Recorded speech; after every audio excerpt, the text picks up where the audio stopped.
Forgiveness was an important part of Mozart's music. Here at the end of Mozart's opera The Marriage of Figaro, the Count asks forgiveness from his wife, and the serene music bathes us all in a warm, loving embrace. With the touching humanity of moments like these, it's no surprise that Mozart's music has remained so cherished for over 200 years.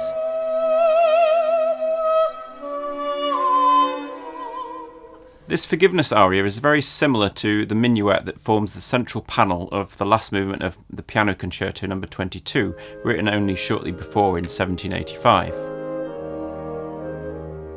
The initial melody here is played on clarinets, that quintessentially Mozartian sound, although this is actually the first of his piano concerti to include them. We're used to thinking of gorgeous moments like these in the slow movements of a concerto, and this concerto has its own beautiful slow movement in a darker minor mode. In fact, Mozart's father mentioned in a letter his surprise at the popularity of the slow movement. The audience at the premiere apparently demanded an immediate repeat. But to me, the entire third movement of this concerto is one of those pieces only Mozart could have written.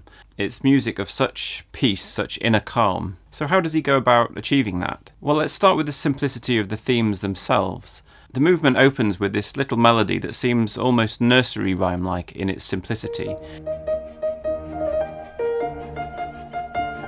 It has just two chords, the tonic and the dominant, and it moves back and to between them.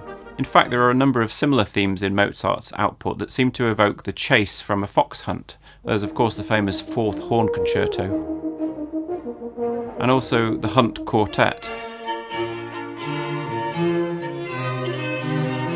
Both of these have 6/8 themes that move from tonic to dominant, and there's some suggestion that the simplicity of the harmony comes from the limitations of the valveless hunting horn. But what's striking in the piano concerto is how this simple tonic-dominant pattern lasts throughout the entire movement. The minuet theme itself is also very tonic-dominant based, and so are most of the secondary ideas throughout the movement. There are a couple of very simple modulations, but taking those into account, here are all of the tonic and dominant chords in the movement. The piece is literally packed with them.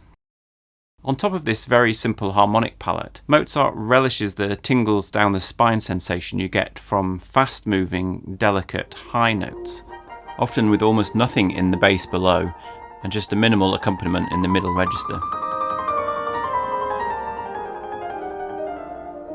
One of my favourite moments is here, where the high scurrying of the staccato flute passes seamlessly back to the piano soloist.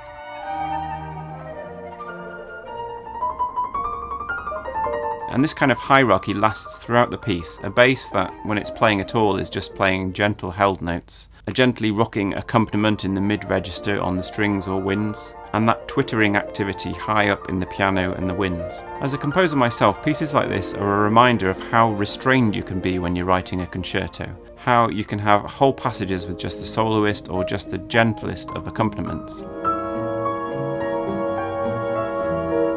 There's really no need to blast out the orchestra, drowning out the soloists. There's not even any need to force out any particularly clever harmony. If you have the talent of Mozart, admittedly quite a big if, you can use your keen sense of balance, proportion, and above all your inner radiant joy to make the most beautiful music from the simplest of means.